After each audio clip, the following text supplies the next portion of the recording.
somewhere along the lines, weddings have been almost the same for, I don't know, decades and decades and decades. And in the last probably 5 to 10 years, people are just anti doing traditions. So when I was a little girl growing up, I just remember like being so excited for the bouquet toss. And now when I have scheduled meetings with my brides, it's like pulling teeth to be like, no, you want to do a bouquet toss, right? Like, what are we doing here? And I think people are just kind of like over it, really. I don't think it's a bad thing. I think that people are just kind of like, no big deal. Like I'm fine with just like removing these things. But the problem that's happening is that we're losing meaning. Like we're losing a lot of meaning in things, and a wedding should be very meaningful. So in American culture, there's not a lot of symbolism in weddings already. In a lot of different ethnicities and a lot of different religions, there is a ton of symbolism throughout, and it's probably one of the coolest experiences to see and go through.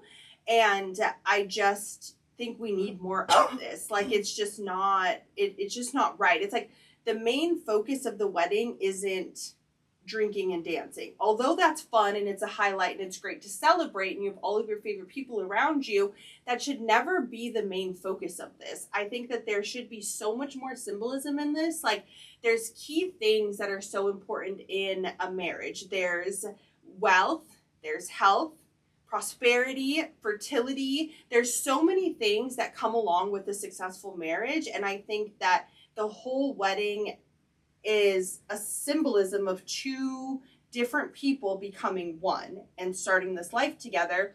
And now we're like taking away all of those things and all of those blessings and all of those like important details. And I think it's important to bring back. But I also get that people are tired of doing the same old thing. They want to see something different. So currently right now we're in an era where ceremonies are, I don't know, 8 to 12 minutes long, important religious and cultural things are being skipped over. Different traditions that used to be really important are just kind of like, people are just unenthused about them. And we're going to touch on all of these points and kind of get into some details on how we can still keep these traditions and these important things going without boring the newer generation, but still making them understand that this is important. So, Mia, if you're going to a wedding, how long do you think a ceremony should be? I don't even remember the last one I went to. But just picture like even an event or anything, like sitting down, watching something that's super important, but maybe doesn't truly mean something to you directly. What do you think, like time span wise? I would say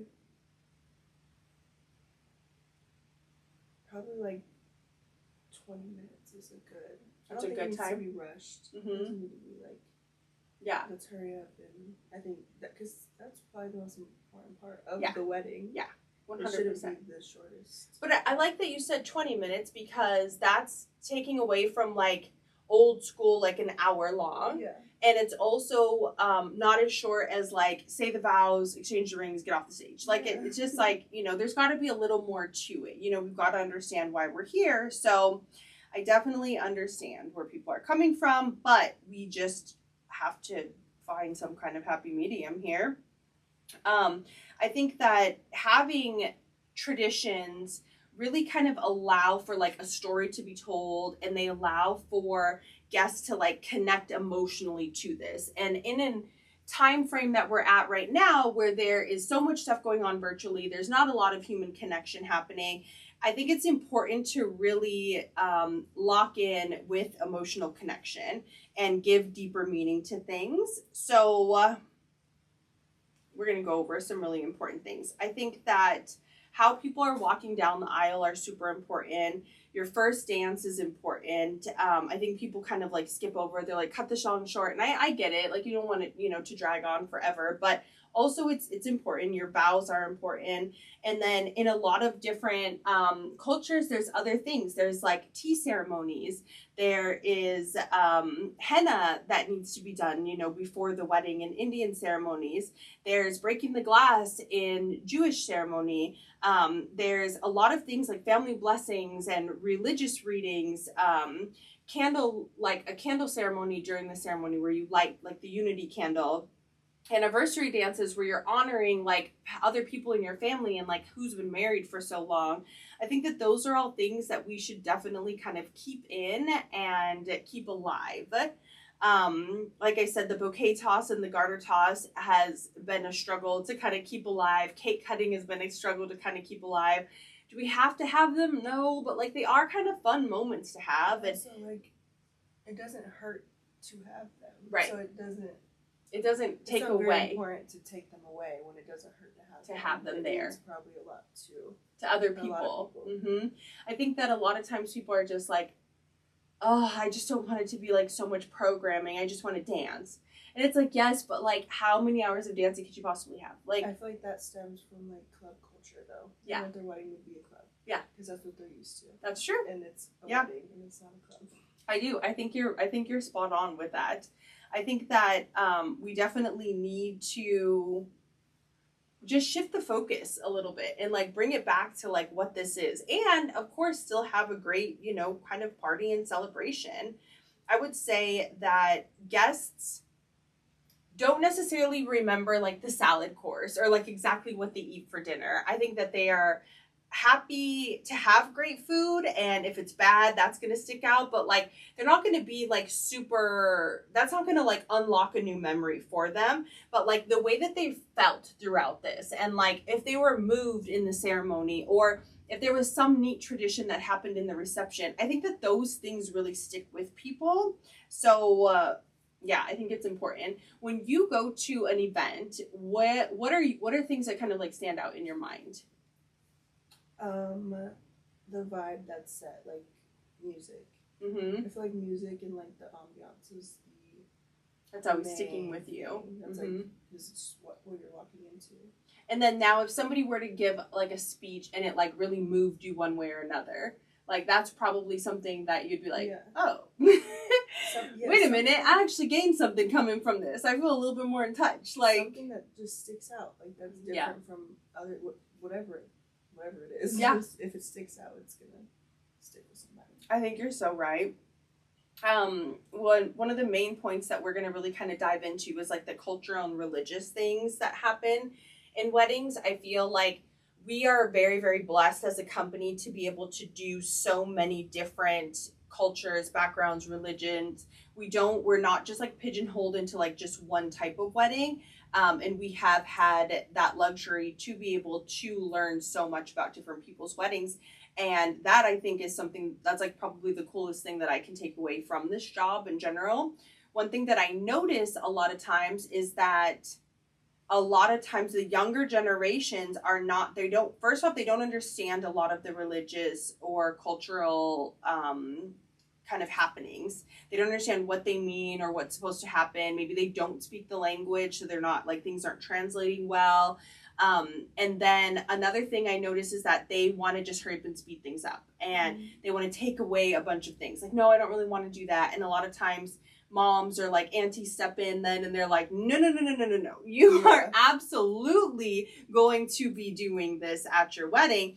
And so then we redo the schedule and we kind of put those back in. And I think it's important. I don't mind redoing the schedule because it's important to have those kind of things in. So when you're going through your wedding planning process, a lot of our couples, this is their first kind of like,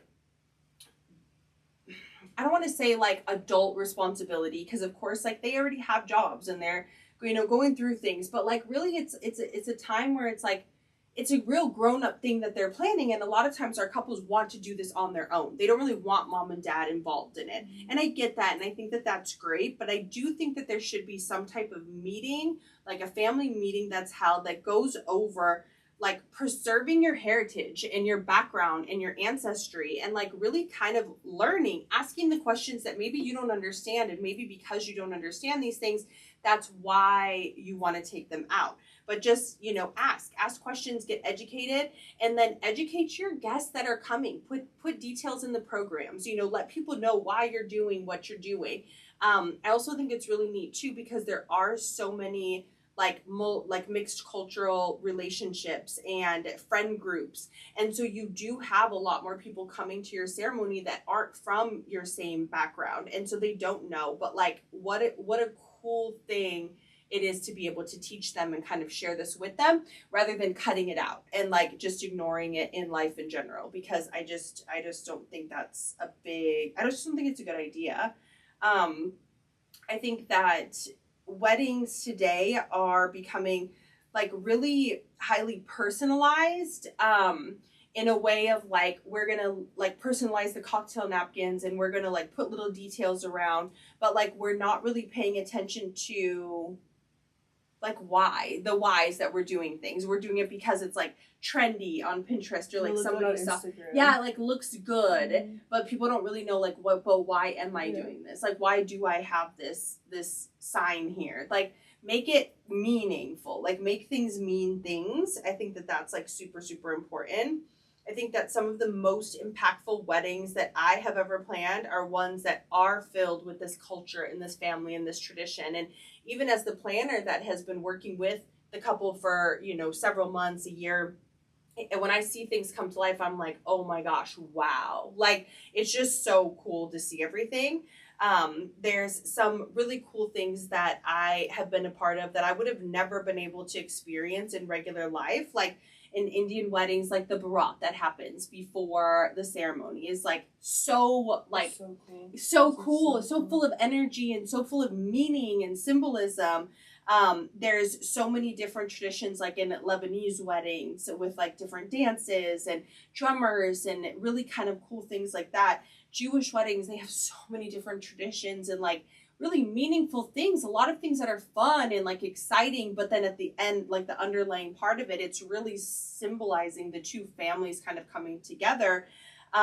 Persian ceremonies, like with like the sofra tables, like, you guys, there's so many details that are on these tables that really just kind of focus on like blessings and love and prosperity, and again, fertility and wealth. And like, why do you not want these blessings? Like, you should definitely have all of your ancestry and friends and family coming in and offer these blessings to you. So Mia, I know for you, you're still young. You don't go to weddings all of the time, but you see a lot of the things that that I put out and like the things that I'm working on. Are there any like specific cultures or religions or things that have stood out to you that you've noticed where you're like, wait, this is cool? Like, I think all Indian weddings are so cool. Yeah. Like how many days of events, how different each event is like throughout those days. Yeah. Just even the women's like their attire, their look, everything. There's so much put into it. Like, it's so like there's so much put into it. Yeah. Instead of just like very low effort, very yes.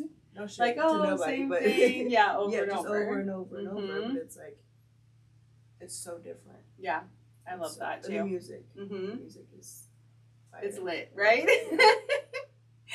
I know. Booth and just vibe out, it, right? Like I'm there. That is so true. So again, yeah, I think it's just important that you're teaching people about your background and you do kind of keep these elements in there. One thing that I do want to touch on is there are ways to do traditions untraditionally. Like there are ways to kind of keep things intact without completely removing them.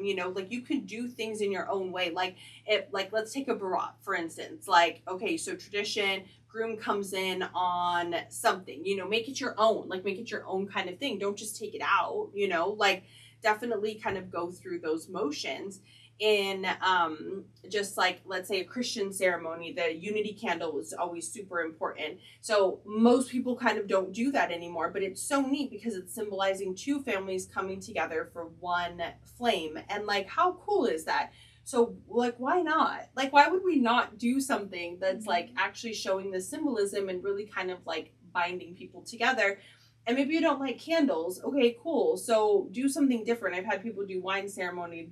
They planted plants, and used soil from two different things. Whatever it might be, whatever your thing is, take that idea and like show, how things are going together. I think that definitely reinventing things is super important and like cool to do. what is a tradition that you think you would want to have at your wedding when the time comes?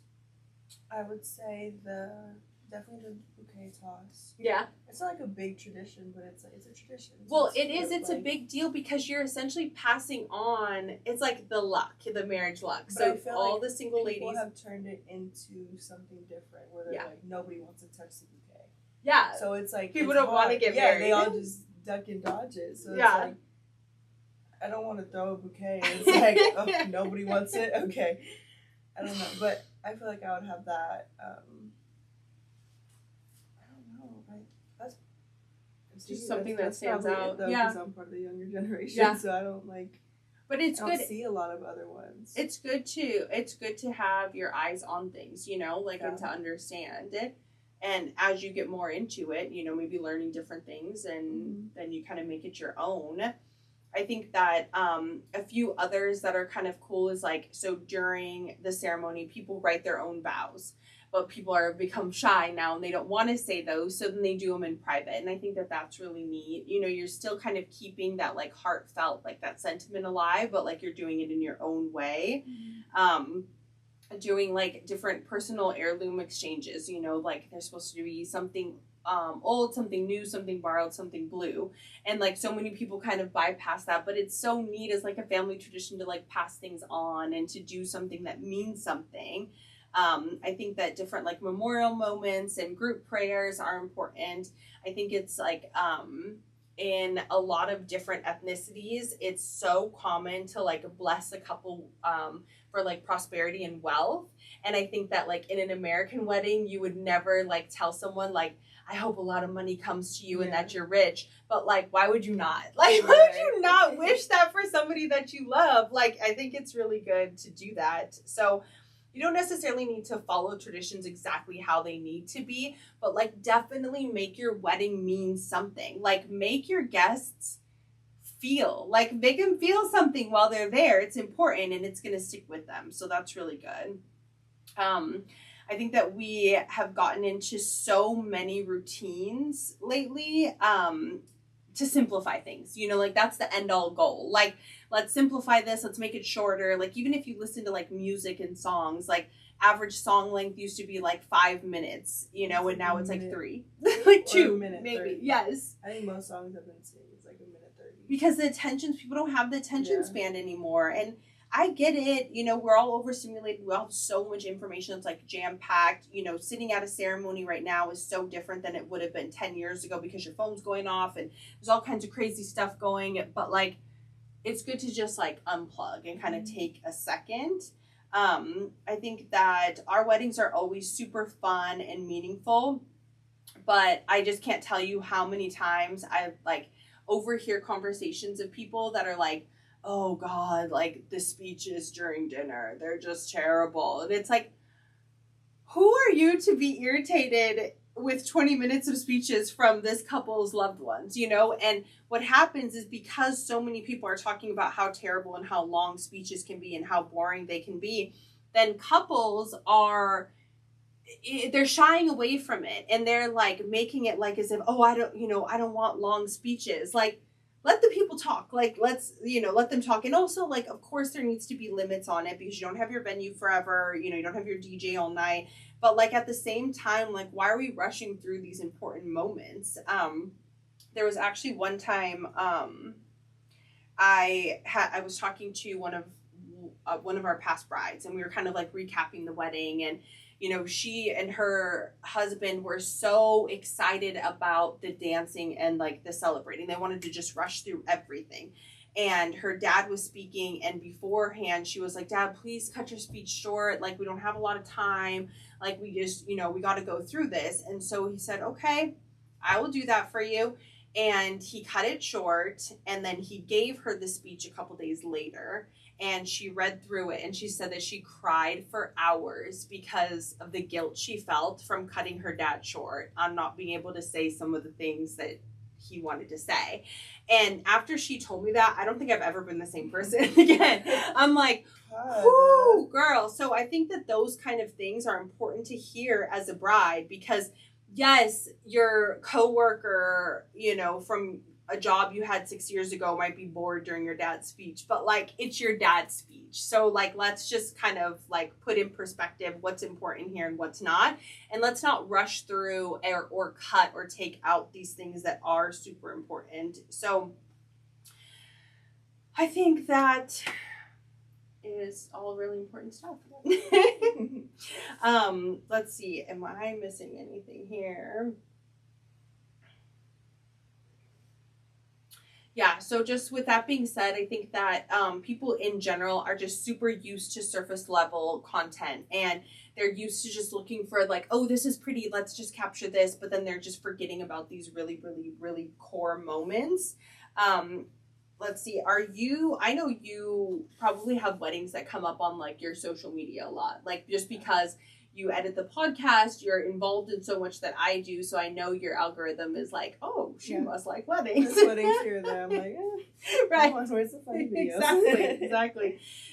Tell me about a moment that you have seen that's maybe gone viral with a wedding that has stuck with you. And I think it's important to kind of go over because I want to know like what sticks, kind of. I think it was just one. It was like a reel I saw. Mm-hmm. It didn't stick with me, but it's like going back to the bouquet toss. It was like someone threw a bouquet. Everyone's like running from it, and then the bride and the person who was supposed to catch it like got into it over it. Oh like, no! I'm giving you. Yeah, she was. Yeah, don't dodge it. Like, yeah. So that, which takes me back to like, like iffy on doing it. I would say.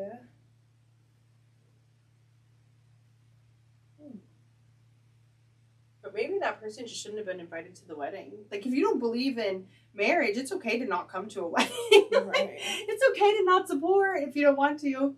No, it's okay. Everybody has their own opinions on things. Like, you can't control that. They're there to support. But it's just, I do feel like this day and age is just kind of like, I don't know. There's just not a lot of that emotion. But be a leader in your generation, you know, like make things mean things and teach people about it, like why you are doing things the way that you're doing. And I think that that's like super important to do because we do need to shift this around here. Weddings are not just about drinking and dancing. They are really actually very important. Actually weddings. They're actually weddings. About spending your whole life with this person. It's a really big deal.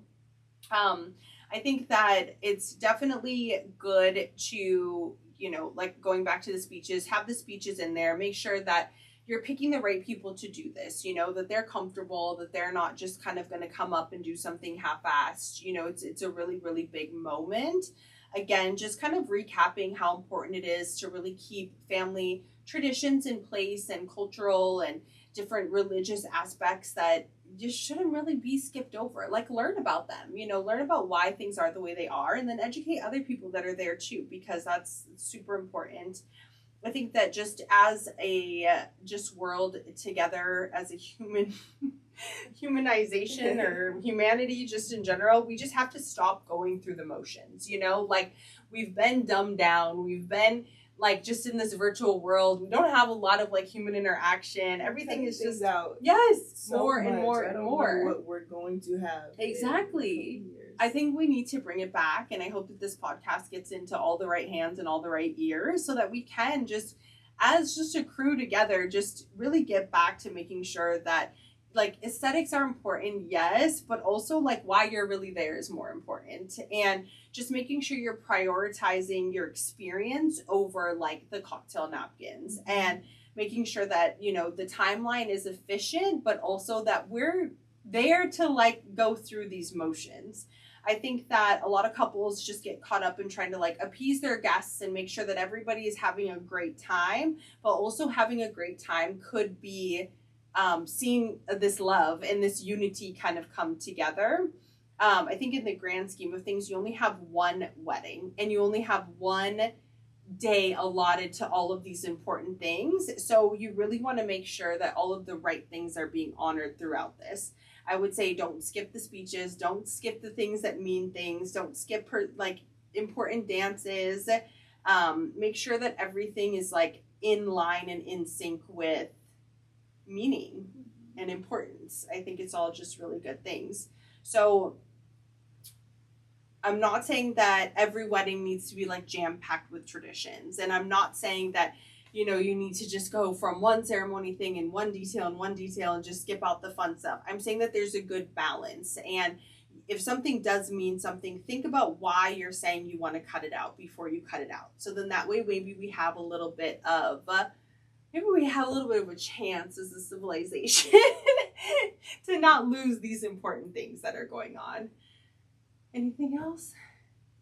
I just think that social media has taken over. Social media has ruined us. Yes. It's good though. I love social media so much, but like we still gotta have the human. Yeah, when it comes to things like this, and you only want to do half of your wedding. Yeah. You saw Kim Kardashian do it. Yeah. And it's like, yeah, I hate it. I know.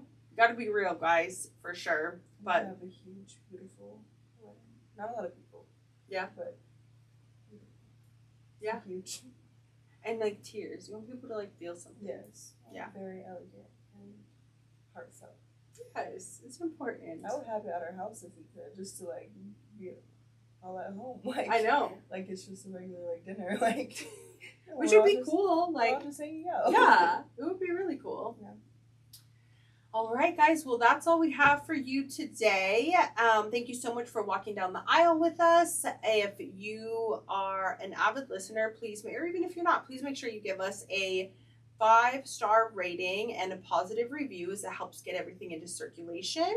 We are on Google Play, Stitcher, Spotify, Apple Music. So thanks for walking down the aisle with us. Goodbye. Bye.